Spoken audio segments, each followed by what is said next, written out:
إن الحمد لله نحمده ونستعينه ونستغفره ونعوذ بالله من شرور أنفسنا ومن سيئات أعمالنا من يهده الله فلا مضل له ومن يضلل فلا هادي له وأشهد أن لا إله إلا الله وحده لا شريك له وأشهد أن محمدا عبده ورسوله أما بعد فإن خير الحديث كتاب الله وخير الهدي هدي محمد صلى الله عليه وسلم وشر الأمور محدثاتها وكل محدثة بدعة وكل بدعة ضلالة. قال الله تعالى في كلامه المجيد والفرقان الحميد: أعوذ بالله من الشيطان الرجيم، بسم الله الرحمن الرحيم. إن الله مع الذين اتقوا والذين هم محسنون وقال إياك نعبد وإياك نستعين. সকল প্রশংসা আল্লাহ তাআলার জন্য, যিনি আমাদেরকে অনেক ব্যস্ততা রেখে এখানে উপস্থিত হওয়ার তৌফিক দিয়েছেন আল্লাহর বাণী শোনার জন্য, আল্লাহর ইবাদতের জন্য। এই জন্য আল্লাহর প্রশংসা করি আলহামদুলিল্লাহ। শতকোটি দরুদ ও সালাম সেই মহান ব্যক্তিদের জন্য যার দেখানো পথে চললেই শান্তি। প্রিয় ভাইরা আমার, মানুষ বলতেই সে সাধারণত পরিশ্রম করে এবং নিজের জীবনযাপনের ব্যাপারে শঙ্কিত থাকে। বিশেষ করে বর্তমান যুগে যখন মানুষ বৈষয়িক জীবনকে প্রাধান্য দিয়েছে এবং সে তার ভবিষ্যৎ নিয়ে আতঙ্কিত হয়েছে। বিশেষ করে বর্তমান যুগে আরেকটা ব্যাপার, সেটা হচ্ছে অনেক এলাকায় যুদ্ধ বিগ্রহ চলছে, তার শত্রুপক্ষ শক্তিশালী এই কারণে, এবং শত্রু জীবিত রয়েছে। যেমন আমাদের বাংলাদেশের শত্রু হাসিনা এখনও জীবিত আছে, সে ষড়যন্ত্র করছে। এই কারণে যাদের মধ্যে ঈমান নেই বা ঈমান কম, তারা কিন্তু ভবিষ্যৎ নিয়ে খুব শঙ্কায় আছে। এরকমভাবে একজন মানুষ, তার অর্থ কম, সে চায় যে আশঙ্কিত আমার ভবিষ্যৎ কী হবে। একজন অর্থশালী, সে চিন্তা করে আমার অর্থ কি শেষ পর্যন্ত থাকবে কি না, সে ভবিষ্যৎ নিয়ে আশঙ্কিত। যেরকম বড় বড় ব্যবসায়ীরা আশঙ্কিত ভবিষ্যৎ নিয়ে। এই জাতীয় আশঙ্কা যিনি দুনিয়ার জীবনকে প্রাধান্য দিয়ে থাকেন, এরকম আশঙ্কা তাকে ছাড়ে না।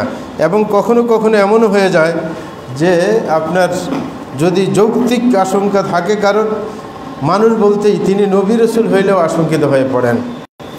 যেমন হযরত মুসা এবং হারুন আলাইহিস সালাম, যখন তাদেরকে ফেরাউনের কাছে যেতে বলা হয়েছে, তখন তার আশঙ্কা প্রকাশ করেছেন। আল্লাহ জাল্লাহু সেটা বর্ণনা দিয়েছেন, বলছেন ইন্না নাখাফু আন ইয়াফরুতা আলাইনা ওয়া ইয়াতগা, যে আপনি আমাদেরকে ওর কাছে পাঠাচ্ছেন, সে তো আমাদের উপর অত্যাচার করবে, হটকারী হয়ে দাঁড়াবে আমাদের ব্যাপারে। এবং আবার বলেছেন ওয়ালাহুম আলাইয়া যানবুন ফাআখাফু আন ইয়াকতুলুন, যে আমি তো একটা অপরাধ করে ফেলেছি, যে ফেরাউনের লোককে মেরে ফেলেছি, সুতরাং আমি আশঙ্কা করছি সে আমাকে হত্যা করবে। সুতরাং নবীদেরও আশঙ্কা হতে পারে যদি যৌক্তিক হয়ে থাকে। এমনকি ইব্রাহিম আলাইহিস সালাম, যিনি উলুল আজমি মিনার রাসূলের একজন, তিনিও যখন তার কাছে লূত ইসলামকে ধ্বংস করার জন্য ফেরেশতারা যখন আসছিলেন, তখন ইব্রাহিম ইসলামের কাজ দিয়ে যাচ্ছিলেন, ইব্রাহিম ইসলামের মেহমান হয়েছেন।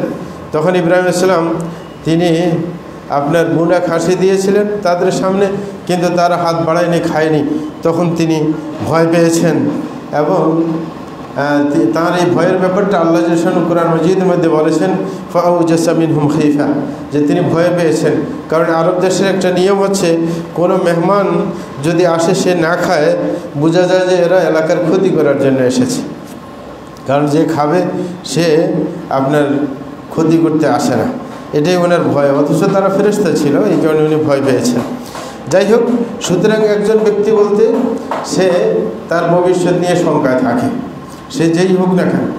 কিন্তু এটার বিপরীতে যিনি খাঁটি ইমানদার, যিনি সৎকর্মশীল, তিনি কিন্তু ভয় পেলেও আল্লাহর উপর ভরসার কারণে তিনি এই ভয়কে জয় করতে পারেন।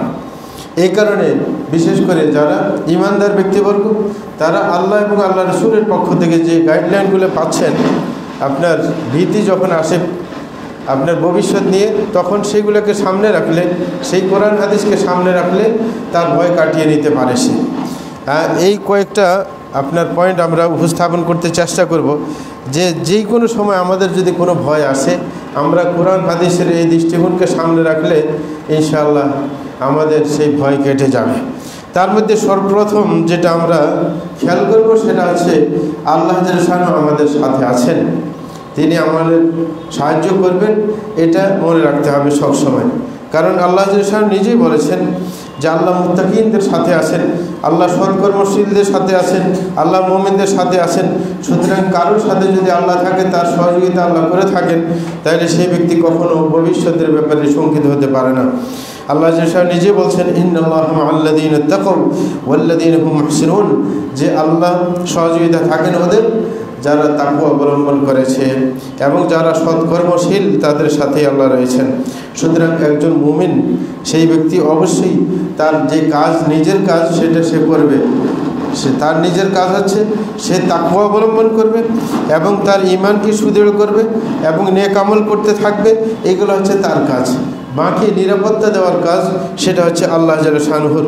সুতরাং তার কর্ম সে যদি সঠিকভাবে করতে পারে, সে যখন নিরাপত্তার যেই মাধ্যমগুলো আছে সেগুলো যখন সে অবলম্বন করবে, কখনো সে ভবিষ্যৎ সম্পর্কে আশঙ্কিত থাকবে না।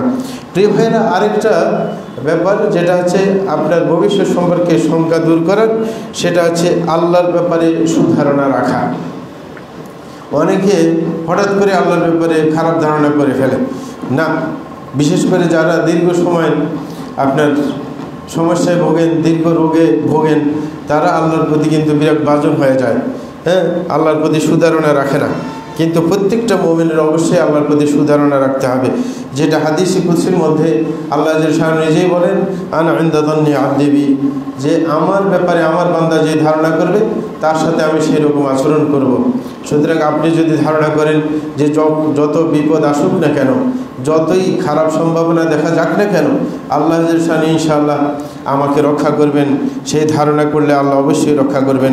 সুতরাং যে ব্যক্তি ধারণা করবে আল্লাহ তাকে রিজিক দিবেন, আল্লাহ তাকে সুস্থ রাখবেন এবং আল্লাহ তার সমস্ত চিন্তা বিষণ্ণতা দূর করে দেবেন, সেই ব্যক্তি কখনো রিজিক নিয়ে টেনশনে থাকতে পারে না।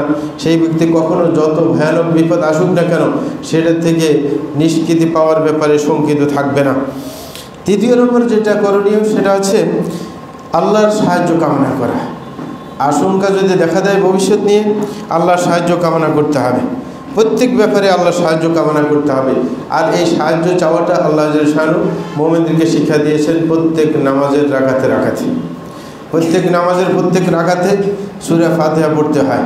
সূরা ফাতিহার মধ্যে আল্লাহ সেই সাহায্য চাওয়া শিক্ষা দিয়েছেন। আল্লাহ শিক্ষা দিয়েছেন বলা, ইয়্যাকা না'বুদু ওয়া ইয়্যাকা নাস্তাঈন, যে হে আল্লাহ, আমরা একমাত্র আপনারই ইবাদত করি এবং সেই ইবাদতের ভিত্তিতে একমাত্র আপনারই সাহায্য কামনা করছি। সুতরাং আমরা একমাত্র আল্লাহর কাছেই সাহায্য কামনা করব, অন্য কারোর কাছে সাহায্য কামনা করব না। তাইলে আল্লাহর কাছে যদি সাহায্য কামনা করি, আল্লাহ আমার জন্য যথেষ্ট হয়ে যাবেন, ভবিষ্যতের আশঙ্কাগুলো কেটে যাবে ইনশাআল্লাহ। 4 নম্বর, ভবিষ্যতের আশঙ্কা দূর করার জন্য যেটা করণীয়, সেটা হচ্ছে সর্বদা ফরজ নামাজগুলোর গুরুত্ব দেওয়া।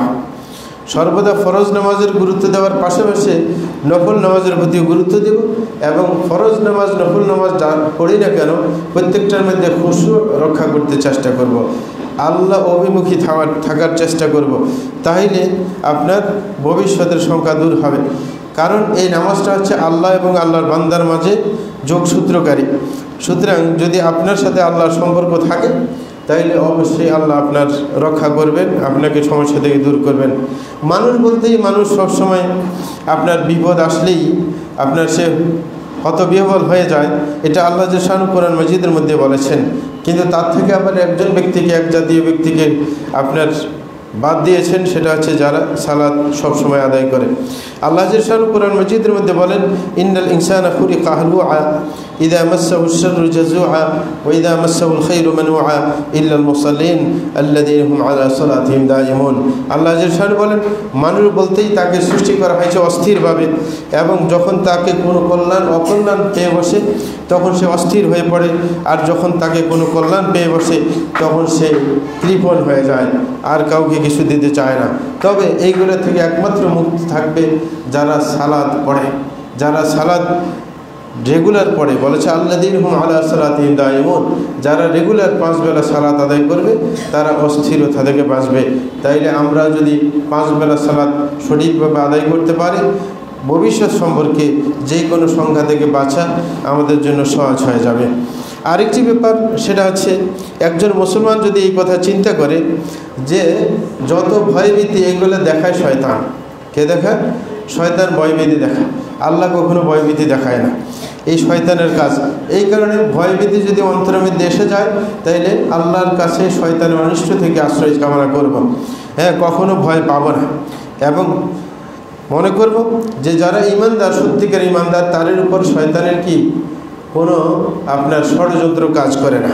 আল্লাহ যেটা নিজেই বলেছেন, আল্লাহ বলেন ইন্নামা যালিকুম শাইতানু ইউখাউফু আউলিয়াআহ ফালা তাখাফুহুম ওয়া খাফুনি ইন কুনতুম মুমিনিন। আল্লাহ যেটা বলছেন যে শয়তানের কাজ হচ্ছে আল্লাহর ওলি যারা, আল্লাহর বন্ধু যারা, তাদেরকে আশঙ্কিত করা, ভয় দেখানো। শয়তান আল্লাহর বন্ধুদেরকে ভয় দেখায়। এই কারণে আল্লাহ বলেছেন ফালা তাখাফুহুম, তোমরা কখনো শয়তানের চেলাপেলার ভয় পাবে না, বরং আমাকে ভয় করবে যদি ইমানদার হয়ে থাকো। তাইলে যত ভয়ভীতি অন্তরে আসুক না কেন, এগুলার আধার হচ্ছে শয়তান। শয়তান মানুষকে ভয় দেখিয়ে মানুষকে বিচলিত করতে চায়। হ্যাঁ, শয়তান মানুষকে কর্ম উদ্যমতা থেকে দূরে রাখতে চায়। এই কারণে ভয়ভীতি ঢুকানোর চেষ্টা করে। এই কারণে আমরা যত ভয় পাবো মনে করবো এটার উৎস হচ্ছে শয়তান, এবং মনে করব যে সত্যিকার যদি আল্লাহর প্রতি ঈমান আমার থাকে, তাইলে শয়তান আমার কিছুই করতে পারবে না। আরেকটা ব্যাপার ভয় দূর করার জন্য, আশঙ্কা দূর করার জন্য, সেটা হচ্ছে এই কথা ইয়াকিন করতে হবে আমাদেরকে যে আল্লাহ শানু যত বিপদ আসুক না কেন, আল্লাহ শানু সেই বিপদ দূর করে দেবেন। কারণ বিপদের সাথে সহজতা অবশ্যই রয়েছে, কোনো বিপদ দীর্ঘস্থায়ী হয় না, এটা মনে রাখতে হবে। আল্লাহ শানু মুমিনদেরকে এমন করবেন, অথবা একবারে বিপদটা সরিয়ে দিবেন। আর যদি বিপদটা তাকদিরে থাকেই থাকে, তখন বিপদটাকে মেনে নেওয়ার জন্য সে মানসিকতা তৈরি করে দিবেন যে সেটাকে মেনে নিতে পারে। তখন একজন মুমিন এমন পরিস্থিতি হবে যে তার মনে অশান্তি আসবে না, যদিও বিপদ সামনে আসুক, আল্লাহর উপর ভরসা করে তার মনকে প্রশান্ত রাখতে পারবে। এই কারণে শান্তি হচ্ছে আসলে মনের শান্তি। হ্যাঁ, যে আর শাস্তি হচ্ছে মনের শাস্তি। এই কারণে আল্লাহ শানু মুমিনদেরকে আশ্বাস দিয়েছেন যে যতই বিপদ আসুক না কেন, যতই সমস্যা আসুক না কেন, আল্লাহ নিজ দায়িত্বে তাকে বিপদ থেকে রক্ষা করবেন। তাইলে বিপদ থেকে রক্ষা করার একমাত্র মালিক আল্লাহ শানু। আল্লাহ নিজেই বলেছেন সুম্মা নুনাজ্জি রুসুলানা ওয়াল্লাযীনা আমানু কাযালিকা হাক্কান আলাইনা নুনজিল মুমিনিন। আল্লাহ শানু বলেছেন অতঃপর আমি আমার রসুলদেরকে রক্ষা করব এবং যারা ইমানদার তাদেরকে রক্ষা করব। এভাবেই আমার দায়িত্ব হয় যে মুমিনদেরকে রক্ষা করা। তাইলে আমরা যদি সত্যিকার ইমানদার হয়ে থাকি, তাইলে আল্লাহর দায়িত্ব, আল্লাহ আমাদেরকে যে কোনো বিপদ আপদ থেকে ইনশাআল্লাহ রক্ষা করবেন। প্রিয় ভাইরা, বিপদ থেকে রক্ষা পাওয়ার জন্য আরেকটা ব্যাপার খুব খেয়াল রাখার বিষয়, সেটা হচ্ছে যে বিশ্বের যত আল্লাহর সৃষ্টি আছে সবাই একমত হলেও আল্লাহ শানু বিপরীতে মানুষের কোনো ক্ষতি করতে পারবে না। এটা অবশ্যই মনে রাখতে হবে যে যতই বিপদ আসুক না কেন, হ্যাঁ, আল্লাহ শানু যদি আমার সহায় হন, তাহলে বিশ্ববাসী একত্রিত হলেও আমাকে কোনো বিপদের সম্মুখীন করতে পারবে না। এই কারণে যেই ব্যক্তি এই কথা বিশ্বাস করবে যে আল্লাহর কোনো সৃষ্টি মানুষের অকল্যাণ করতে পারে না যতক্ষণ পর্যন্ত আল্লাহ ইচ্ছা না করবেন, এটাই হাদিসের মধ্যে পরিষ্কারভাবে বলা হয়েছে। রাসূল আকরাম সাল্লাল্লাহু আলাইহি ওয়াসাল্লাম বলেন ওয়ালাম আন্নাল উম্মাতা লাউ ইজতামাআত আলা ইনফাউকা বিশাইইন লাম ইয়ানফাউকা ইল্লা বিশাইইন ক্বাদ কাতাবাহু আল্লাহু লাক। যে তুমি জেনে রাখো, রাসূল বলেছেন যে সকল বিশ্বের যত জাতি রয়েছে সবাই যদি একত্রিত হয় তোমার কোনো লাভ করার জন্য, তারা অতটুকুই লাভ করতে পারবে যতটুকু আল্লাহ তোমার ভাগ্যে লিখে রেখেছেন। ওয়ালাউ ইজতামাউ আলা আন ইয়াদুররুকা বিশাইইন লাম ইয়াদুররুকা ইল্লা বিশাইইন ক্বাদ কাতাবাহু আল্লাহু আলাইক। আর যদি বিশ্বের সকল মানুষ যদি একত্রিত হয়ে যায় তোমার ক্ষতি করার জন্য, ততটুকুই ক্ষতি করতে পারবে যেটা তোমার বিপক্ষে আল্লাহ নির্ধারণ করে রেখেছেন। এবং আল্লাহ সর্বশেষ আল্লাহ রসুল বলেছেন রুফিআতিল আকলাম ওয়াজাফাতিস সুহুফ, যেই কলম দিয়ে মানুষের ভাগ্য লেখা হয়েছে সেটা উঠিয়ে নেওয়া হয়েছে এবং আপনার যে কলমে লেখা হয়েছে সেটা শুকিয়ে গেছে। অন্য আরেকটা হাদিসের মধ্যে বলেছেন আল্লাহ শানু ইন্নাল্লাহা কাতাবা মাকাদির আল খালাইক ক্বাবলা আন ইয়াখলুকাস সামাওয়াতি ওয়াল আরদ বি50 আলফ সানা। রাসূল আকরাম সাল্লাল্লাহু আলাইহি ওয়াসাল্লাম বলেন আল্লাহ শানু মানুষের ভাগ্য নির্ধারণ করে ফেলেছেন আকাশ জমিন সৃষ্টির 50,000 বছর আগে। সুতরাং বর্তমান আমাদের যে রাজনৈতিক প্রেক্ষাপট, অনেকে অনেক রকম আশঙ্কা বোধ করেন, অনেকে অনেক রকম বিশ্লেষণ করেন, টকশোতে উঠে উঠে ভয় দেখান, এগুলো এসে শয়তানের চালা, এগুলো শুধু ভয় দেখায়। এই ভয় দেখিয়ে দেখিয়ে আমাদেরকে এতদিন ইন্ডিয়ারকে বিরুদ্ধে কথা বলা থেকে দূরে রেখেছে। যে এত ভয় পেতাম যে ইন্ডিয়ার বিরুদ্ধে কথা বললেই শেষ, মানে এই দেশটা উড়ে যাবে একবারে, মানে এরকম ভয় দেখিয়ে দেখিয়ে হাসিনা এতদিন আমাদেরকে আপনার ভয়ে রেখেছিল। হ্যাঁ, কিন্তু এখন ভয় কেটে গেছে, দ্বিতীয়বার ভয় করার কিছু নেই। যদি সত্যিকার ইমানদার হয়ে থাকে, তারা বিশ্বাস করে বিশ্বের সমস্ত পরাশক্তি যদি একত্রিত হয়ে যায় ততটুকুই ক্ষতি করতে পারবে যতটুকু আমাদের বিরুদ্ধে আল্লাহ লিখে রেখেছেন, এর চাইতে বাড়তি কিছু করতে পারবে না। এখন বর্তমানে অনেকে বিশ্লেষণ করে আমেরিকা এখন বাংলাদেশে পদার্পণ করেছে, সুতরাং অনেক কিছু করে ফেলবে, চীন এরকম করে ফেলবে, আপনার ভারত এরকম করে ফেলবে। যতই কিছু করুক, যেটা লেখা আছে ক্ষতি সেটাই করতে পারবে, এর বেশি কিছু করতে পারবে না ইনশাআল্লাহ। সুতরাং এই চিন্তা চেতনা থাকলে যত মানুষের কথা শুনবেন, শয়তানের চেলাদের যত কথা শুনবেন, তখন ভয় পাওয়ার আর কিছু থাকবে না। ভয় পাবেন, কারণ শয়তানের চেলাদের কাজ হচ্ছে ভয় দেখানো। সুতরাং তারা টকশোতে উঠে ভয় দেখাবে, এই সেই করে ভয় দেখাতেই থাকবে, কিন্তু সেই ভয়ে আমরা কখনো ভীত হতে যাবে না, সন্ত্রস্ত হতে যাবে না। প্রিয় ভাইরা, আরেকটা ব্যাপার আমাদের মনে রাখতে হবে, সেটা হচ্ছে তাওয়াক্কুল করে আল্লাহর উপর। আল্লাহর উপর তাওয়াক্কুল করলে আল্লাহ যথেষ্ট হয়ে যাবেন। কোরআন মাজিদের মধ্যে আল্লাহ পরিষ্কার বলেছেন, হ্যাঁ, আল্লাহ বলেছেন ওয়াফউযু আমরি ইলাল্লাহ ইন্নাল্লাহা বাসীরুম বিল ইবাদ। রাসূল আকরাম সাল্লাল্লাহু আলাইহি ওয়াসাল্লামের মুখ দিয়ে বলেছেন যে আমার সকল ব্যাপার আল্লাহর কাছে আমি ন্যস্ত করছি, কারণ আল্লাহ বান্দাদেরকে দেখতে পাচ্ছেন। তাইলে আমার সকল ব্যাপার আল্লাহর উপর ন্যস্ত করব, আল্লাহর উপর ভরসা রাখবো। আর আল্লাহ বলেছেন ওমান ইয়াতাওয়াক্কাল আলাল্লাহি ফাহুয়া হাসবুহ, যেই ব্যক্তি আল্লাহর উপর ভরসা করবে আল্লাহ তার জন্য যথেষ্ট হয়ে যাবে। এরকমভাবে অন্য আয়াতের মধ্যে বলেন কুল ইন্নাল আমরা কুল্লাহু লিল্লাহ, যত ব্যাপার আছে দুনিয়ার সকল ব্যাপার আল্লাহর হাতে। সুতরাং আল্লাহ সব কিছুর নিয়ন্ত্রক, এই কারণে আল্লাহ ছাড়া আর কেউ কারোর ক্ষতি করতে পারবে না, আল্লাহই মানুষের কল্যাণ করবেন ইনশাআল্লাহ। আরেকটা ব্যাপার আমাদের খেয়াল করতে হবে, সেটা হচ্ছে সালাতের মাধ্যমে ধৈর্য ধারণ করতে হবে। অনেকে আছে আপনার হ্যাঁ বিপদ আসলে যে কোনো সময় আপনার সালাত পড়ার চেষ্টা করে না, অথচ রাসূল আকরাম সাল্লাল্লাহু আলাইহি ওয়াসাল্লামের বিশেষ একটি সুন্নাহ যে বিপদ আপদ আসলে, যে কোনো টেনশন আসলে আপনার সালাত পড়া। রাসূল আকরাম সাল্লাল্লাহু আলাইহি ওয়াসাল্লাম হাদিসের মধ্যে এসেছে, হ্যাঁ, সাহাবী বলছেন কানা ইযা হাযাবাহু আমরুন ফাজআ ইলা সালাহ, যে যখন রাসূল আকরাম সাল্লাল্লাহু আলাইহি ওয়াসাল্লাম কোনো টেনশন অনুভব করতেন সাথে সাথে সালাতে দাঁড়িয়ে যেতেন। এরকম সাহাবায়ে কেরামও একই অবস্থা ছিল যে সালাতে দাঁড়িয়ে যেতেন, তারা সালাতে দাঁড়িয়ে দিতেন। সাহাবীদের মধ্যে অনেকে ছিল এরকম যে শরীরের মধ্যে আপনার তীর ঢুকে গেছে, তীর খুলতে কষ্ট হচ্ছে, হ্যাঁ, সালাতে এত মনোযোগ তাদের ছিল, সালাতে দাঁড়িয়ে যেতেন, যে সালাতে দাঁড়িয়ে গেলে তীর খুলে ফেলতো, খবরই হতো না। আপনার এরকম অবস্থা ছিল। সুতরাং যে কোনো টেনশনের মুক্তি পাওয়ার জন্য সালাত একটা মুখ্যম একটা ব্যাপার। রাসূল আকরাম সাল্লাল্লাহু আলাইহি ওয়াসাল্লাম যেটা নিজের জীবনে বাস্তবায়ন করেছেন। এই কারণে কোরআন মাজিদের মধ্যে আল্লাহ জাল্লা শানহু বলেন ওয়াস্তাঈনু বিস-সাবরি ওয়াস-সালাহ ওয়া ইন্নাহা লাকাবীরাতুন ইল্লা আলাল খাশিঈন, যে আল্লাহ রাসূল আল্লাহ জাল্লা শানহু বলেন যে তোমরা ধৈর্য ধারণের সাথে এবং সালাতের মাধ্যমে, ধৈর্যের মাধ্যমে এবং সালাতের মাধ্যমে আল্লাহর কাছে আশ্রয় চাও। তাইলে মাধ্যম দুইটা, আল্লাহর কাছে সাহায্য চাওয়ার মাধ্যম একটা হচ্ছে ধৈর্য ধারণ করা, যেই কোনো বিপদ আসুক না কেন আমরা ধৈর্য ধারণ করব। দ্বিতীয় নম্বর হচ্ছে সালাতের মাধ্যম অবলম্বন করব, সালাত পড়তে শুরু করব। এই ধৈর্য এবং সালাতের মাধ্যমে আল্লাহর সাহায্য পাওয়া সম্ভব, আল্লাহর সাহায্য মিলে যাবে ইনশাআল্লাহ। এবং আল্লাহ বলছেন সবাই কিন্তু এটা পারে না। আমাদের বিপদ আপদ আসলে অনেকে আছে হুজুর খোঁজে, হ্যাঁ, হুজুরের কাছে হাদিয়া নিয়ে যায় যে আমি বিপদে পড়ে আছি, আপনি একটু দোয়া করে দিবেন যেন আমার বিপদটা দূর হয়ে যায়, কিন্তু নিজে বলে না। নিজে না বললে তো হবে না, আপনার কাঁদা তো আরেকজনে কাঁদবে না, আপনার ব্যাপার আপনাকেই বলতে হবে। আপনি নিজে তাহাজ্জুদের সময় উঠে আল্লাহর কাছে ধর্ণা দিতে হবে, সালাত আদায় করে এই সালাতের মাধ্যমে আল্লাহর সাহায্য কামনা করলে আল্লাহ সহজ করে দেবেন। ব্যাপারটা কেন এইরকম কঠিন অনেকের জন্য, আল্লাহ নিজেই বলছেন ওয়া ইন্নাহা লাকাবীরাতুন ইল্লা আলাল খাশিঈন, বলে যে সালাত আদায় করা অনেক কঠিন, কিন্তু যারা সালাতের মধ্যে মনোযোগ রক্ষা করতে পারে তাদের জন্য এই ব্যাপারটা একেবারে সহজ।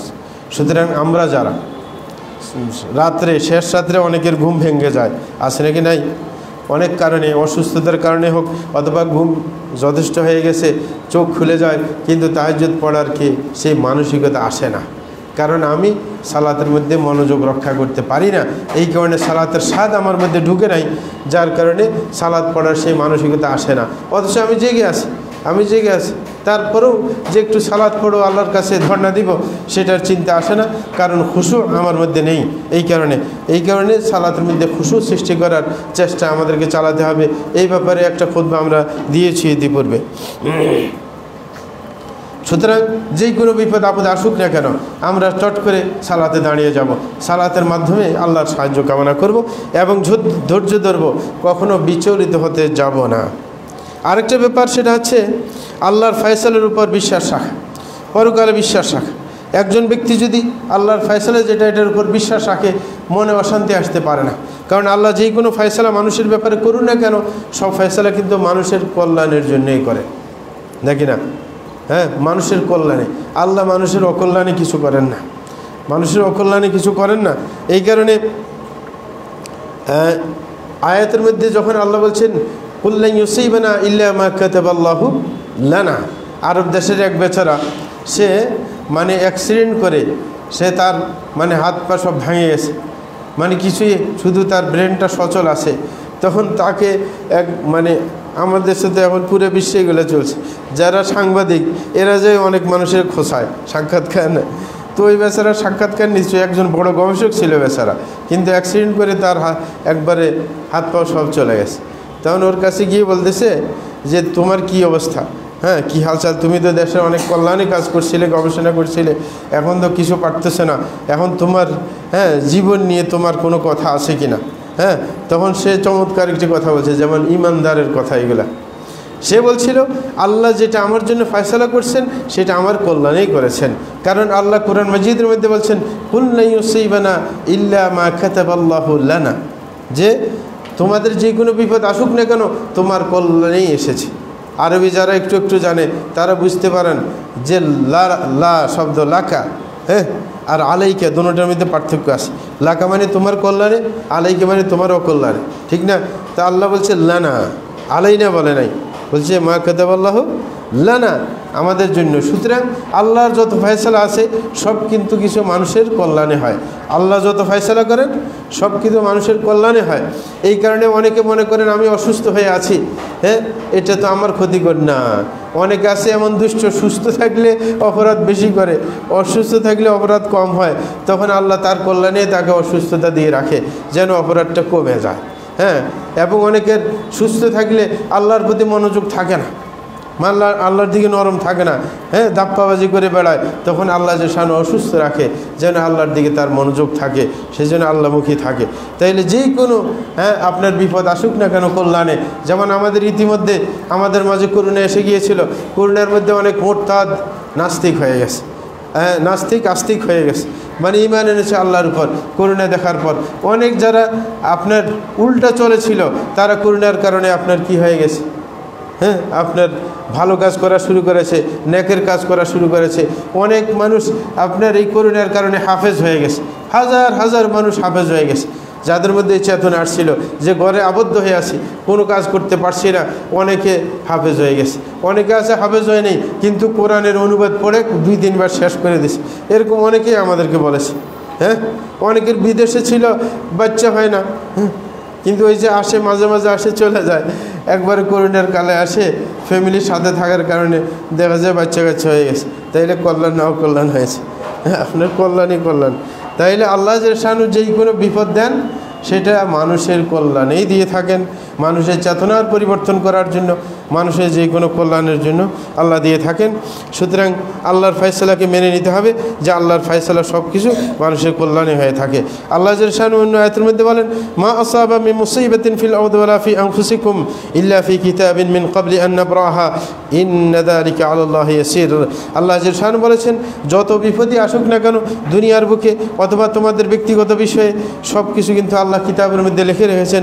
তোমাদের এই জমিন সৃষ্টি করার অনেক আগ থেকেই, তাইলে আকাশ জমিন সৃষ্টি করার আগেই আল্লাহ জাল্লা শানু ভাগ্য নির্ধারণ করে রেখেছেন।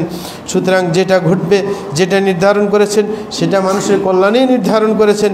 সুতরাং যখন এটা নির্ধারণ করাই আসে তখন হাহুতাশ করার আমাদের কোনো কারণ নেই। এবং আল্লাহ বলছেন ইন্না যালিকা আলাল্লাহি ইয়াসির, সেটা আল্লাহর জন্য একবারে সহজ ব্যাপার যে আগে লিখে রাখা।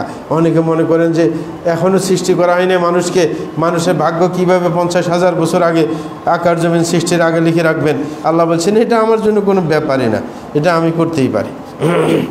আরেকটা হচ্ছে যে আরেকটা ব্যাপার মনে রাখতে হবে যে কল্যাণকর কাজে নিজকে ব্যস্ত রাখতে হবে, দান সদকা করার কাজে ব্যস্ত রাখতে হবে।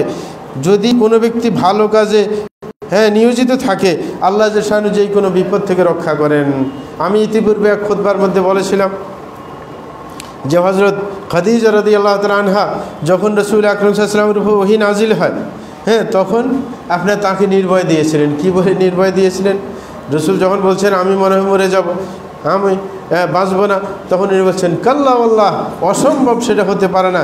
হ্যাঁ যে ইন্নাকা লা তাসিলুর রাহিম, যে আপনি তো আত্মীয়তার বন্ধন রক্ষা করেন।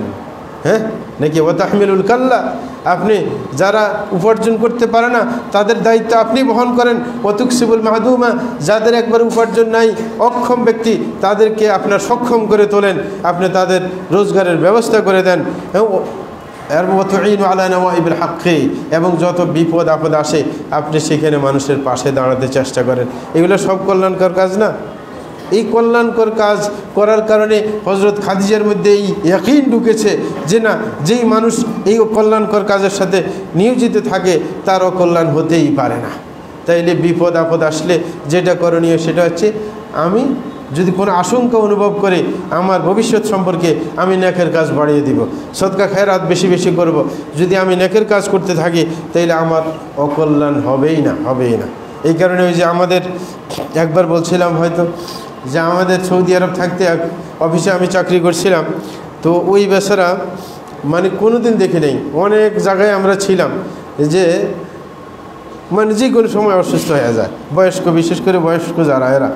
কিন্তু আমি ওই অফিসে যখন ছিলাম 7 বছরের মতো ছিলাম, ওই যে পরিচালক ছিল ওকে অসুস্থ হইতে আমি দেখিনি, মানে অসুস্থ হয় না, অথচ বয়স্ক লোক, মানে হাসি খুশি তার সব সময়, যখন অফিসে আসে মানে লাগে মানে তার কিছুই হয় না। হ্যাঁ তখন একদিন বললাম যে তো অনেক মানুষকে দেখা যায় যে অসুস্থ হয়ে যায়, মন খারাপ থাকে, বাড়িতে ঝগড়া করে আসে, অফিসে আসলে মন খারাপ থাকে, কিন্তু তোমার মন খারাপ নাই, হাসি খুশি, অসুখ কিছুই নাই। তখন সে বললে যে আল্লাহ কি জুলুম করে? আল্লাহ নিজে বলছেন ওমা রব্বুকা বিযাল্লামিল আবিদ, যে তোমার প্রতিপালক কখনো জুলুম করতে পারে না। বলে যে আমি, সে বড় ধনী একজন, সে বলে যে আমি আমার টাকা দিয়ে যেই কোনো ব্যক্তি আমার কাছে আসুক, যে আমার অসুখ, আমার চিকিৎসা করা দরকার, আমি তার চিকিৎসার ব্যবস্থা করি। যেই বলে আমার খাদ্যের দরকার, আমার সংকট আছে, তাকে খাদ্যের ব্যবস্থা করি। যেই কোনো ব্যক্তি যেই কোনো সংকটে পড়ে আমার কাছে আসলে তার সমস্ত সমস্যার সমাধান করে দেয়। তা আল্লাহ কি এত বেইনসাফি যে আমাকে আমার মন খারাপ রাখবে, আমাকে অসুস্থ করে দেবে? আমার মাধ্যমে এত মানুষ সুস্থ হয়ে গেছে, আমাকে অসুস্থ রাখবে? এটা তো ইনসাফের কাজ না। সুতরাং আল্লাহ আমাকে ভালো রেখেছে, এই জন্য হ্যাঁ আমি আল্লাহ শুকরিয়া আদায় করি। তো সুতরাং আপনি ভালো কাজ যদি করতে থাকেন, আল্লাহ কখনো আপনার খারাপ করতে যাবে না। আল্লাহ এমন বেইনসাফি কখনো করেন না। প্রিয় ভাইয়ের আমার, আরেকটা ব্যাপার সেটা আছে, যেই কোনো বিপদ আপদ আসুক না কেন খারাপ লোকের শরণাপন্ন হতে যাব না। কিছু মানুষ এমন আছে যে বিপদ আপদ আসলে ওই মোড়লের কাছে যায়, খারাপ বন্ধুর কাছে যায়, মানে জিজ্ঞাসা করে আমার কি হবে না হবে। আর ওই বেচারা তো ভণ্ডা মানুষ, এত উল্টাপাল্টা বলে যে তোমার সব শেষ হয়ে যাবে। এই কারণে তো রাসূল আকরাম সাল্লাল্লাহু আলাইহি ওয়াসাল্লাম স্বপ্ন দেখলে, খারাপ স্বপ্ন দেখলে কোনো মানুষের কাছে বলতে নিষেধ করে দিয়েছে। করেন নাই স্বপ্নের ব্যাপারে, যেন কেউ স্বপ্ন দেখলে খারাপ কিছু কাউকে যেন না বলে। সেটা কেন বলছেন? যেন কাউকে কাছে বললে সে তো উল্টা কথা বলবে, তখন আবার মন আরও খারাপ করে দেবে, ঠিক না? এই কারণে বলছি যদি একান্ত বলতে হয়, হ্যাঁ যে মান তুহিব, যাকে তুমি ভালোবাসো, যে তোমাকে ভালোবাসে এমন লোকের কাছে বলবে। যদি বলতেই মনে চায় তাইলে সে ব্যাখ্যা দিতে না পারলেও কমপক্ষে বলবে তুমি ভালো দেখেছো। আমরা ছোটোকালে অনেক সময় এরকম খারাপ স্বপ্ন দেখলে, যে সাপে তাড়া করছে, এটা তাড়া করছে, অমুকে আমাকে মারতে দৌড়েছে, হ্যাঁ যখন সকালে উঠে ঘুম থেকে উঠে আম্মাকে বলতাম যে আমি এরকম স্বপ্নে দেখেছি, বলছে ভালোই দেখেছো, ভালোই দেখেছো। তাইলে কেউ মানে প্রিয় যাকে সে ভালোবাসে সে কখনো খারাপ বলবে না তুমি খারাপ কিছু দেখেছো। এই কারণে বলতে নিষেধ করা হয়েছে। অনেকে আমরা যারা বিপদে পড়ি, আবার বিপদে পড়ে যাই, আরও খারাপ লোককে বলি যে যার সাথে আল্লাহ সম্পর্ক নেই, সে আরও আমাকে আরও বিপদে ফেলায়, মানে উল্টা চিন্তা ধরাই দেয়। তাইলে তোমার তো সর্বনাশ হয়ে গেছে না? হ্যাঁ সর্বনাশ হয়ে গেছে, এটা ভালো লাগবে না। আরে তোমার কিছুই হয় না, এরকম বলতে হবে। এই কারণে তো কোনো অসুস্থ ব্যক্তিকে দেখতে গেলে আপনার শরীয়তের নিয়ম এসে লাবাস তুহুরুন ইনশাআল্লাহ বলতে শিক্ষা দিয়েছে। লাবাস, আরে কোনো সমস্যাই হয় না, এগুলো স্বাভাবিক বিষয়। তুহুরুন ইনশাআল্লাহ, তুমি একবার কি সুস্থ হয়ে যাবে ইনশাআল্লাহ, আল্লাহর উপর ভরসা করে বলতেছি। সুতরাং এটাই হচ্ছে শরীয়তের নিয়ম।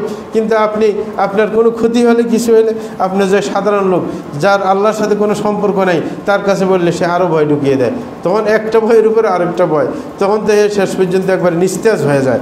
না, আপনি যদি কোনো একটা সমস্যায় পড়েন, যার সাথে আল্লাহর সম্পর্ক ভালো, দিনদার নেক আমলকারী, তার কাছে গিয়ে আপনি পরামর্শ চাইতে পারেন। সে আপনাকে ভালো পরামর্শ দেবে, সে আপনাকে সান্ত্বনা দেবে, হ্যাঁ, আপনাকে সাহস যোগাবে আপনার। কিন্তু খারাপ মানুষের কাছে বলতে নাই। এরকম খারাপ লোকের এই কারণে টকশো শুনতে যাবেন না। যারা শুধু ওই যে নেগেটিভ কথা বলে, এদের কথা শুনতে যাবেন না। যারা সাহসিকতার কথা বলে, আরও উৎসাহ যোগায়, তাদের কথা শুনবেন। হ্যাঁ, তখন আপনি বিচলিত হবেন না।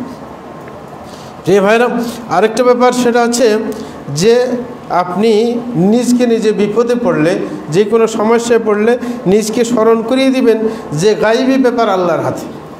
মানে ভবিষ্যতে এটা গায়েবী বিষয় না। আপনি তো ভবিষ্যতের ব্যাপারে আশঙ্কা বোধ করতেছেন, তাইলে ভবিষ্যতের ব্যাপার হচ্ছে গায়েবী বিষয়। আর গায়েব কার হাতে? আল্লাহর হাতে। কুল্লা ইয়ালামুল গায়বা ইল্লাল্লাহ, যে রসুলকে বলছে আপনি বলেন যে গায়েব একমাত্র আল্লাহই জানেন। তাইলে ভবিষ্যৎ যখন গায়েবী ব্যাপার আল্লাহর হাতে ন্যস্ত করে দেয়, যে আল্লাহ এটা বুঝবেন, আমার এত টেনশন করার কোনো বিষয় নেই, নাকি না? হ্যাঁ, এটাই হচ্ছে নিয়ম। এই কারণে আরব দেশের লোকেরা তাওয়াক্কুল বেশি থাকার কারণে, আল্লাহর কাছে সব কিছু ন্যস্ত করার কারণে এরা শান্তি বেশি পায় আমাদের দেশের লোকের চাই। অনেক ফ্যামিলি এরকম দেখেছি। আমি একবার এক অফিসে মানে ইন্টারভিউ দিতে গেছি, তো এখন ওই মুদির বলতেছে, দাওয়া সেন্টারের মুদির, যে আমি বললাম তোমার আর বাড়িটাই নাই, মানে আত্মীয় স্বজনকে আশেপাশে দেখা যায় না। বলতেছিল যে আমি একমাত্র ব্যক্তি, আমি বাঁচিয়েছি আমার ফ্যামিলির, যে 11 জন সদস্য ছিল। আমার ভাই বাপ মিলে 11 জন মিলে, এই 10 জন মিলে চলে যেতেছিল এক মাইক্রোতে করে বিয়ে খাওয়ার জন্য এক আত্মীয়ের বাড়িতে। পথে অ্যাক্সিডেন্ট করে সব একসাথে মরে গেছে, মানে 100টি মরে গেছে। আপনি 10 জন মরে গেছে, একাই সে আছে। সে বলে যে আমার কাছে খবর আসছে। আমি বলছি আলহামদুলিল্লাহ, যে আল্লাহ যে ফয়সালা করছেন আমি এটার উপর সন্তুষ্ট। আরব দেশে এগুলো কোনো ব্যাপারই না। কিন্তু আমার দেশে এরকম হইলে, হ্যাঁ, রগ ছিঁড়ে মারা যাবে নাকি, সে এমনি পাগলের মতো হয়ে যাবে। কারণ এসে আমরা আল্লাহর উপর ভরসা করি না, আল্লাহর উপর ভরসা করি না। একবার কুমিল্লার মধ্যে, হ্যাঁ, 2 ছেলে, এক বেচারা ঢাকাতে ব্যবসা করে, নতুন হুন্ডা কিনে 2 ভাই মিলে কয় যে হুন্ডা করে এলাকায় আসবে। আসার সময় অ্যাক্সিডেন্ট করে দুটোটাই মরে গেছে। তার 2-3 দিন পরে তার বাপ মারা গেছে, মানে চিন্তায়। তাইলে আমাদের দেশে এগুলো মানা কিন্তু সহজ না। এরকম আরেকদিন এক অফিসার গেছে যমুনা সেতু দেখতে। নতুন যখন যমুনা সেতু উদ্বোধন করার পরে বাস যে অ্যাক্সিডেন্ট করে মারা গেছে। তো এখন যখন আর তার স্ত্রী মারা গেছে, সে একটু এখনও জীবন আছে, মানে কঠিন অবস্থায় আছে। হসপিটালে নিয়ে আসছে আর ওর মাঝে মাঝে খানার মানে খবর নিতে আসে এর কাজের ছেলে। ফ্যামিলি নিয়েই তো গেছে, পুরো ফ্যামিলি অ্যাক্সিডেন্টের কবলে পড়ছে, সব মারা গেছে। এর ছেলে বউ সব, মানে এর একটু রু আছে আর কি। হ্যাঁ, মানে বেহুশ অবস্থায় আছে। যখন হসপিটালে নিয়ে গেছে, তখন মানে হসপিটালে যারা আছে তার খবর নিতে আসে তার কাজের ছেলে। হ্যাঁ, কাজের লোকে খবর নিতে আসে। হ্যাঁ, ওই এলাকায় তার পরিচিত কেউ নাই। তখন নিতে আসার পরে ওকে ওই হসপিটালের লোকেরা বলে রাখছে যে তোর, হ্যাঁ, স্যার যখন হঠাৎ করে হুঁশে আসবে তুই এটা বলিস না। তোর তো জিজ্ঞাসা করবে যে আমার বউ কই, আমার বাচ্চা কই, জিজ্ঞাসা করবে না। তো তুই বলবি যে সবাই ভালো আছে, সবাই ভালো আছে। এখন ওই বেচারা মূর্খ মানুষ, তার এত পলিসি বুঝে না, মনে করছে মিথ্যে কথা বলবো কি জন্য। স্যার তো 3-4 দিন পরে হঠাৎ করে চোখ খুলছে। হ্যাঁ, মানে এর হুঁশ আসছে, ওরে কাছে পাইছে। ওরে বলে যে আমার স্ত্রী সন্তান কই। হে মনে বলছে যে ওরা তো আমার মিথ্যে কথা শিক্ষা দিচ্ছে। একটাও তো নাই, সব মরে গেছে। কতক্ষণ পরে এও চোখ বন্ধ করে মরে গেছে, শেষ। হ্যাঁ, মানে ও তো সহ্য করতে পারে না, এমনি তো কঠিন অবস্থায়, মাত্র হুঁশ আসছে, এই ধাক্কাটা সহ্য করতে পারে না, মারা গেছে। হ্যাঁ, তাইলে এই যে অবস্থা, মানে উল্টা অবস্থা আর কি। হ্যাঁ, মানে ঈমান না থাকলে এই দুরবস্থা হয়। তাইলে আল্লাহর ফয়সালা মানে নেওয়ার জন্য সবসময় প্রস্তুত থাকতে হবে। যে কোনো কঠিন বিপদ আপদ আসুক না কেন, যে এটা মনে করতে হবে আল্লাহর আমার কল্যাণে এই কাজ করেছেন, এটার কল্যাণ আমার বুঝে আসুক না বুঝে আসুক, একদিন হইলেও বুঝে আসবে। সুতরাং সব আল্লাহর হাতে দিতে হবে। আরেকটা হচ্ছে যে সব সময় ভবিষ্যৎ নিয়ে আশঙ্কা থেকে মুক্তি পাওয়ার জন্য নিজকে অভ্যস্ত করে তুলতে হবে অল্পতে তুষ্ট থাকার। একজনে অনেক অর্থ করে জমানোর চিন্তা করে, মানে অল্পতে তুষ্ট থাকতে পারে না। এই জাতীয় লোকেরা কিন্তু বর্তমান যুগে আপনার ভবিষ্যৎ নিয়ে আশঙ্কা করে। আপনি কোনো ছোট ব্যবসায়ীকে জিজ্ঞাসা করলে এই ভবিষ্যৎ নিয়ে টেনশন করে না, কিন্তু দেখবেন বড় বড় যত ব্যবসায়ী আছে এদেরকে যদি জিজ্ঞাসা করেন ভাই কেমন, হায় রে শেষ হয়ে গেল রে, কি দেশের কি হইবে না হইবে আল্লাহ জানে, অথচ এর কাছে এখনও বিলিয়ন বিলিয়ন টাকা আছে, তারপরে আশঙ্কা। কিন্তু চা দোকানদারে জিজ্ঞাসা করবেন আল্লাহ ভালো রাখছেন আলহামদুলিল্লাহ, এর কোনো টেনশন নেই। তো টেনশন আছে যেগুলো মানে বেশি চায়, কারণ চা দোকানওয়ালা এতেই তুষ্ট যে আমার তো ফ্যামিলি চলে যাইতেছে, বাস হয়ে গেছে আর কি, আর কত দরকার। হ্যাঁ, তো অল্পতে তুষ্ট থাকার অভ্যাস করতে হবে। এই কারণে রসুল আকরাম সাল্লাল্লাহু আলাইহি ওয়াসাল্লাম বলেছেন লাইসাল গিনা আন কাসরাতিল আরদ ওয়ালাকিন্নাল গিনা গিনা নফস, বলে যে সচ্ছলতা বলতে বেশি সম্পদ থাকা এটা নয়, বরং সচ্ছলতা বলতে অন্তরে সচ্ছলতা বোঝানো হয়। অন্তরে যদি অল্প নিয়ে আপনি তুষ্ট থাকতে পারেন তখন কি আপনি তুষ্ট, আপনিই ধনী। কিন্তু যার অনেক টাকা আছে সে যদি তুষ্ট থাকার, অল্পতে তুষ্ট থাকার অভ্যাস না থাকে, সে তারপরেও গরিব, মনে হয় তাকে আরও টাকা দিতে হবে। ওই যে ব্যাপারটা আমরা বেশি অনুধাবন করতে পারি। আমরা যে যখন সৌদি আরবে থাকা অবস্থায় আমার মাদ্রাসা চালু করছি, তখন আমাদের ছাত্রদের মধ্যে অনেকে মাঝে মাঝে দান সৎকার করতে আর কি, এরা তখন ছোট ব্যবসায়ী ছিল। সৌদি আরব যখন ওই ইনভেস্টরের সুযোগ দিছে, আমাদের অনেক ছাত্র এখন ইনভেস্টর হয়ে গেছে। হ্যাঁ, এখন যদি বলি যে কিছু দান সৎকার করতে কয়েছে খুব সমস্যা আছে, অথচ মানে সে মিলিয়ন মিলিয়ন রিয়াল মানে ইনভেস্টে লাগাই রাখছে, মানে যত বড় ধনী হইতেছে আরও করে বেঁধেছে। তা আমি একজনের হাসি দিয়ে বললাম যে মনে হয় আমি মানুষের থেকে চাঁদা সাঁদা উঠেই আপনাকে দেওয়া লাগবে, যা হাবভাব দেখতেছি যে আপনি আরও গরিব হয়ে গেছেন দেখা যায়। তো ও অবস্থা হয়েছে এরকম, যত ধনী হইতেছে তত আরও গরিব হয়ে যেতেছে। হ্যাঁ, আরও গরিব হয়েছে, কারণ অল্পতে দুষ্ট না, তার মানে লোভ বেড়ে গেছে, যার কারণে এই সমস্যাগুলো হয়। এই কারণে রাসূল আকরাম সাল্লাল্লাহু আলাইহি ওয়াসাল্লাম চমৎকার একটা হাদিসের মধ্যে বলেছেন মান আসবাহা মিনকুম আমানান ফি সিরবিহি মুআফান ফি জাসাদিহি ইনদাহু কুতু ইয়াউমিহি ফাকান্নামা হিজাত লাহু দুনিয়া বিহাদাফিরিহা। রাসূল আকরাম সাল্লাল্লাহু আলাইহি ওয়াসাল্লাম বলেন, যে ব্যক্তি সকালে ঘুম থেকে উঠে দেখবে সে নিরাপদে আছে, কোনো সমস্যা নাই, তার শরীর ঠিক আছে, কোনো রোগ তার শরীরের মধ্যে নেই, তারপরে তার যথেষ্ট খাবার আছে, ঘরের মধ্যে খাবার আছে, নাস্তা পানি আছে, সব আছে, কোনো সমস্যা নাই, তাইলে সে তার মনে করা উচিত পুরো দুনিয়া সে পেয়ে গেছে, মানে আর কি দরকার তার, নিজে সুস্থ, নিজের খাবার আছে ঘরের মধ্যে। হ্যাঁ, আবার কোনো ঝামেলা নাই, কোনো অনিরাপত্তা নাই। যেরকমভাবে যে এলাকায় যুদ্ধ চলতেছে সেই এলাকা মানুষের অনিরাপদ, কোন সময় একটা বোমা পড়ে একবারে ঘরের মধ্যে সব মরে যায়, এরকম কোনো টেনশন নেই। তাইলে আমাদের খালি গেলে টেনশন মাথায় নেওয়ার কোনো কাজ আছে? আরেকটা হচ্ছে আশা কমিয়ে ফেলা, তাইলে ভবিষ্যতের ব্যাপারে টেনশন কমে যাবে। আশা খাটো করে নেওয়া, মানে আশা বড় না করা। যত বড় আশা করবেন কিসের ভিত্তিতে? ধর্মের জন্য। আল্লাহ যদি আমাকে হায়াতে রাখে তাইলে আমরা এটা করব। যেমন আমরা সালাফি ভিলেজ শুরু করছি, এখনও বেশি দূর অগ্রসর হইতে পারি না, কিন্তু আমাদের বড় আশা যেখানে বিশাল কিছু হবে। কিন্তু এই আশা মানে নিজের কিছু হবে এটা না, আল্লাহর জন্য, যে আমাকে যদি আল্লাহ বাঁচিয়ে রাখে আমার মাধ্যমে বিশাল একটা কিছু ইনশাআল্লাহ হবে, এরকম আশা। এটাগুলো মানুষকে কি করে না, আপনার ক্ষতিগ্রস্ত করে না। এটা হচ্ছে ধর্মীয় ব্যাপারে, যে আল্লাহ হায়াতে বাঁচিয়ে রাখলে এটা করব সেটা করব আল্লাহ দিনের জন্য, সেটা যতটুকু আল্লাহ করাবেন। হ্যাঁ, সেটা হচ্ছে আল্লাহর ইচ্ছা। এটা নিয়ে কোনো টেনশন ফিল করতে হয় না, বরং একটা চিন্তা রাখা যে আমি কি করতে পারি ধর্মের জন্য, সেরকম। তাইলে ধর্মীয় বড় আশা করতে সমস্যা নেই, কিন্তু আপনার নিজের বড় আশা করবেন আরও ঝামেলা পড়বেন, যে আমি এত সালে এত হাজার কোটি টাকার মালিক হইব না, তাইলে তো আপনার চুরিদারি করা লাগবে, তারপরে অবৈধভাবে কামাই করতে হবে না, ওইরকম লম্বা আশা করা যাবে না দুনিয়ার ব্যাপারে। এই কারণে ইবনে উমর রাদিয়াল্লাহু তাআলা আনহু বলেছিলেন ইযা আমসাইতা ফালা তানতারিস সাবাহ, যদি তুমি সন্ধ্যাবেলা হয় তখন তুমি সকালবেলার আশা করো না, তুমি রাত্রে মরে যেতে পারো, সকাল নিয়ে এত টেনশন কী জন্য? বলছে ওইদা আসবাহতা ফালা তানতাদিরুল মাসা, বলে যে তুমি যদি সকালে উপনীত হও সন্ধ্যার টেনশন করো না, সন্ধ্যা পর্যন্ত তুমি নাও থাকতে পারো, সন্ধ্যার আগে তো মরে যেতে পারো।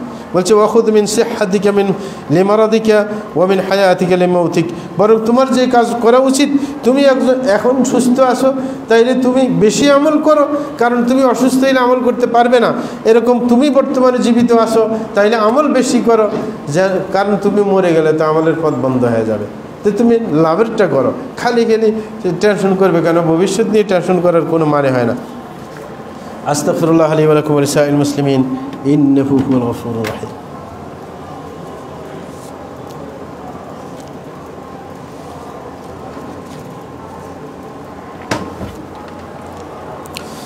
আলহামদুলিল্লাহি রাব্বিল আলামিন ওয়া সলাতু ওয়া সালামু আলা সাইয়্যিদিল মুরসালিন নবিয়িনা মুহাম্মদ ওয়া আলা আলিহি ওয়া সাহবিহি আজমাইন, আম্মা বা'দ। প্রিয় ভাইরা আমার, সময় অনেক দূর চলে গেছে, সময় কম। এখন শেষ পর্যন্ত যেটা আমাদের সতর্ক থাকতে হবে সেটা হচ্ছে, একজন মানুষ মনে করতে হবে আমরা যে দুনিয়ার যুগে আছে, দুনিয়ার যুগে আপনার কোনোটার স্থায়িত্ব নেই। মানুষ কতক্ষণ সুখে থাকবে, কতক্ষণ অসুখ হবে, কতক্ষণ আশা ভালো থাকবে, কখন নিরাশ হয়ে যাবে, মানে আতঙ্ক, আপনার এরকমভাবে নিরাপত্তা, কোনটার স্থায়িত্ব নাই। কারণ এটা হচ্ছে কাজের এলাকা। এটা কি দুনিয়াটা হচ্ছে কাজের এলাকা, এটা প্রতিদানের এলাকা না। সুতরাং প্রতিদান পাওয়ার ইচ্ছা নগদ করলে চলবে না। এই কারণে বরং দুনিয়াতে কোনো বিপদ আপদ আসলে মনে করবেন যে এটার প্রতিদান আমি পরকালে পাবো, কারণ এটা তো প্রতিদানের এলাকা নয়। এই কারণে ভবিষ্যৎ নিয়ে টেনশন করার কোনো কাম নাই। একজন মুমিন ভবিষ্যৎ নিয়ে টেনশন করবে না, কারণ সে মনে করবে এই দুনিয়াটা আমার চিরস্থায়ী এলাকা না, এই দুনিয়াটা আমাকে কাজের জন্য পাঠানো হয়েছে। সুতরাং এইখানে আমি চিরস্থায়ী যখন থাকবো না, আমার এত সুবিধাও এখানে থাকবে না, বরং এটাকে জেলখানার মতো মনে করার জন্য বলা হয়েছে অন্য হাদিস। সুতরাং আমি এই দুনিয়াতে থাকা অবস্থায় সুখে থাকি দুঃখে থাকি, আমি আমার পরকালকে অর্জন করব। পরকালে দীর্ঘ সময় কিভাবে আমি ভালো থাকতে পারি সেটার চিন্তা করব।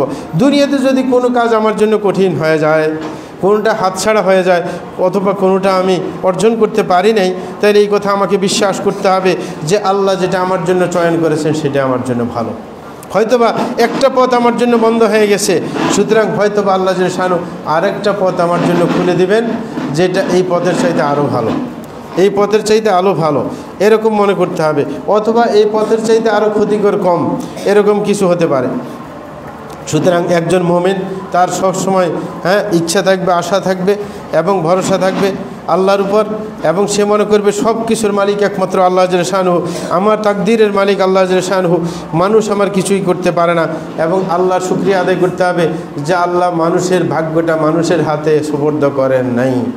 যদি মানুষের ভাগ্য মানুষের হাতে সুপর্দ করতেন, তাহলে তো কোনো ব্যক্তি তার শত্রুকে বাঁচে দেখতে দিত, কোনো ব্যক্তি তার শত্রুকে ভালো করে খাওয়া দাওয়া করতে দিত, কিন্তু করছে তো। সরকার পাল্টে যাইতেছে, অন্যরা সব কি মরে গেছে, সবে তো ঠিকভাবে আসে, ঠিক না? কারণ নিজে গেছে আল্লাহর হাতে। সুতরাং মনে করতে হবে সব কিছু আল্লাহর হাতে।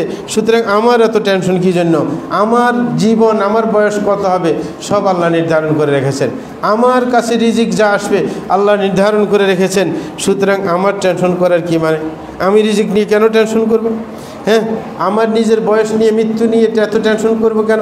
যে আমি হঠাৎ করে মরে যাবো, কালকে বোম একটা আসে আমার মাথার উপর পড়বে, আমি মরে যাব না, এরকম চিন্তা করার কোনো কারণ নেই। এটা আল্লাহর হাতে, আপনার জীবনও আল্লাহর হাতে, আপনার রিজিকও আল্লাহর হাতে। সুতরাং এটা নিয়ে টেনশন নাই, বরং যেটা আমার কাজ, আমাকে যেটা করতে বলা হয়েছে সেটা নিয়ে আমি ব্যস্ত থাকবো। সেটা হচ্ছে আমাকে করতে বলা হয়েছে নেক আমল, আমি নেক আমল নিয়ে ব্যস্ত থাকবো নাকি? আমাকে দুনিয়াতে বলা হয়েছে যে যেন আখিরাতের জন্য প্রচেষ্টা চালাই, আমার তাকওয়া বাড়াতে হবে, আমার ঈমান বাড়াতে হবে। আমি যদি ইয়াকিন আমার বাড়াতে পারি, তাইলে আমার মনে প্রশান্তি আসবে, সেই প্রশান্তি কেউ আপনার ছিনিয়ে নিতে পারবে না। এটাই আল্লাহ জাল্লা শানহু এক আয়াতের মধ্যে বলেছেন, আল্লাযীনা আমানু ওয়া লাম ইয়ালবিসু ঈমানাহুম বিযুলম উলাইকা লাহুমুল আমনু ওয়া হুম মুহতাদুন। আল্লাহ জাল্লা শানহু বলেন, যারা ঈমান এনেছে এবং ঈমানকে শিরকের সাথে মিশ্রিত করে নাই, তাদের জন্যই নিরাপত্তা রয়েছে এবং তারা হেদায়েত প্রাপ্ত হবে। এই কারণে আল্লাহ জাল্লা শানহুর কাছে দোয়া করব, আমরা যেন ঈমানের উপর অটল বিচল থাকতে পারি, তাকওয়ার উপর যেন অটল বিচল থাকতে পারি, সেই তৌফিক আল্লাহ যেন আমাদেরকে দিয়ে দেন, এবং যেন বেশি বেশি আমল করতে পারি যেটা আমাদের করণীয়। তাইলে বাকিটা আল্লাহ দেখবেন। এটাই হচ্ছে আল্লাহর কথা। আল্লাহ সব কিছুর দায়িত্ব নিয়ে নিয়েছেন, টেনশন করার কিছু নেই। আল্লাহ সাল্লি ওয়া সাল্লিম আলা নবিয়িল মুস্তাফা ওয়াল হাবিবিল মুস্তাফা মুহাম্মাদিন আবদুল্লাহি খায়রুল খালাইক ওয়া সাইয়্যিদুল আউয়ালিন ওয়াল আখিরিন। আল্লাহুম্মা সাল্লি ওয়া সাল্লিম ওয়া বারিক আলাইহি ওয়ারদাল্লাহু আনিল খুলাফায়ে রাশিদিন ওয়া সাহাবাতি আজমাইন ওয়া আনিত তাবিঈন ওয়া তাবিঈন বিইহসান ইলা ইয়াউমিদ্দিন ওয়া আন্না মা'আহুম বিমানিকা ওয়া কারমিকা ওয়া ইহসানিকা ইয়া আরহামার রাহিমিন। আল্লাহুম্মা আ'ইজ্জিল ইসলাম ওয়াল মুসলিমিন ওয়া আদিল্ল الشرك والمشركين ودمر أعداءك أعداء الدين وانصر عبادك الموحدين واحمِ حوزة الدين واجعل هذا البلد آمنا مطمئنا وسائر بلاد المسلمين. اللهم وفق إمامنا وولاة أمورنا لكل ما تحب وترضى وخذ بنواصيهم إلى كل خير وهدى. اللهم أصلح قلوب ونياتهم يا رب العرش العظيم. اللهم إنك تدخل الجنة ونعوذ بك من النار يا رب العرش العظيم. وصلى الله على نبينا محمد وعلى آله وصحبه أجمعين.